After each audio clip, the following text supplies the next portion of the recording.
phonatory anatomy, I don't want you to get too confused, but the reason that I had us go through the overall picture of the areas for anatomy related to communication and swallowing is because many of them have multiple roles, and that's very true for the phonatory anatomy. So what we'll talk about in this section is specifically the larynx. The larynx has multiple roles in communication and swallowing, but we're only focusing on it as it relates to the voice. So voice happens as the vocal folds close in coordination with air flowing through to produce the voice. So where in the heck are the vocal folds? Let's start here with a picture that should look pretty familiar to you. It's just labeled a little bit differently, has a little bit different color. But right here we have the oral cavity or the mouth, right? This is the tongue. Up here at the top we have the hard palate and the velum.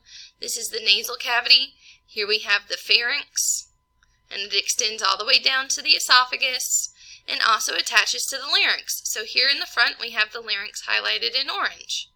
The larynx begins with the epiglottis, which is that little flap of tissue that attaches to the back of the tongue or the root of the tongue. And it extends all the way down to the level of the vocal cords and just beyond, because there are muscles of the larynx that extend to the top of the trachea and help move the vocal cords. There are three different components that make up the larynx. We have the cartilage, which is connective tissue that provides structural support. We have muscles that are bands or bundles of fibrous tissue that move to open, close, or stretch, or shorten the vocal cords. And then we have the vocal cords, the vocal folds themselves. And I'm going to jump back and forth between vocal cords and vocal folds. I'll go ahead and apologize for that. Just know that they're the exact same thing. So the vocal cords are housed right here in the middle of the larynx, and we'll get a better picture of these later when we go into the phonation section. I don't want to overwhelm you with information related to phonation right now because we're going to just kind of grow and expand on that as we go into the phonatory section. I think that sometimes the textbook is a little bit too dense on the anatomy before you even learned what the heck is going on in the system. So we're keeping it very basic for now. Just know that we have those three structures, those main structures. The larynx is innervated by the vagus nerve, remember. So when we're talking about the vagus nerve for phonation, it's what tells the vocal folds to close during phonation or voicing so that the vocal folds can vibrate. And it's also responsible for telling the larynx to stay open during breathing so that air can pass freely through from the trachea out to the mouth and through the larynx. All right, not to throw you completely off, but what we have now is just the face, and I want to orient you to the muscles and cartilages and how the larynx plays out in the throat so that you have a better idea of what everything looks like. The first thing we're going to start with is just orienting you to what we're looking at. So this is again the face from the front. We're going to turn it to the side so you can get a better view. This right here is our oral cavity. Up here we have the nasal cavity. This is the pharynx here in the back. And then what we're really focusing on is this area right here of the larynx. So in front we have just the thyroid gland. And we'll get rid of that, so you don't have to worry about that. And then underneath that we have the trachea. So when we're talking about the larynx, we're looking at the cartilage, which is what you see right here, and the muscles that attach to it. So we'll go into the muscles in just a moment because you can't really see the muscles very well because what we focus on with phonation is actually the intrinsic muscles, which are inside the larynx. Intrinsic, inside. But what you can see from this image is the laryngeal nerve, and I leave the laryngeal nerve here so that you can see how big and how important it is. And when I say laryngeal nerve, I mean the vagus nerve, or cranial nerve 10. The laryngeal nerve is a branch of the vagus nerve because it's so big it has branches. So here we have the vagus nerve that's innervating the area of the larynx all the way down to the bottom here at the top.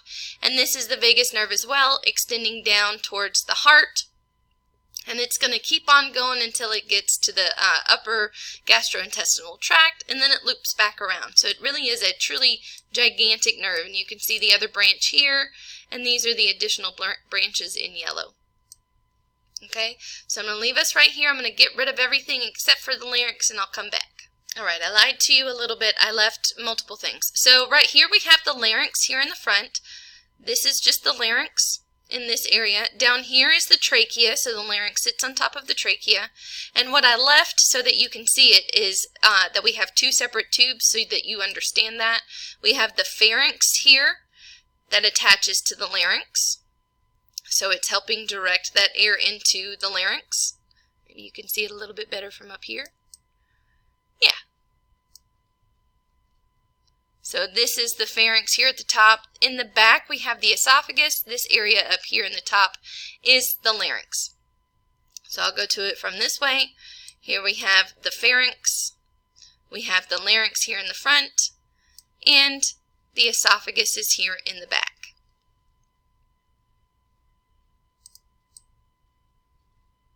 Okay, so I'm going to zoom out now, and now I'll get rid of the pharynx.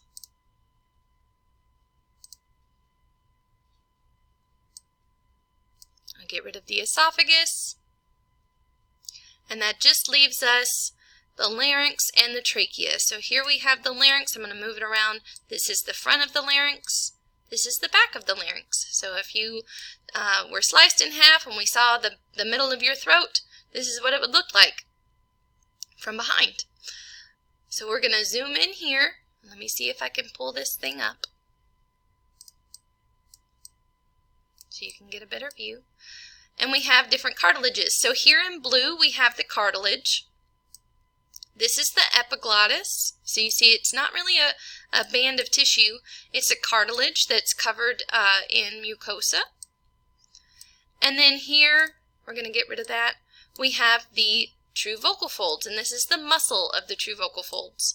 We have lots of other muscles that attach to the different cartilages. And I'll pull those up for you right there. So let's get rid of those muscles again. We have the epiglottis, that's a cartilage. We have the thyroid cartilage here in the front. We have the cricoid cartilage. I'm going to figure out how to rotate this in just a minute. There we go.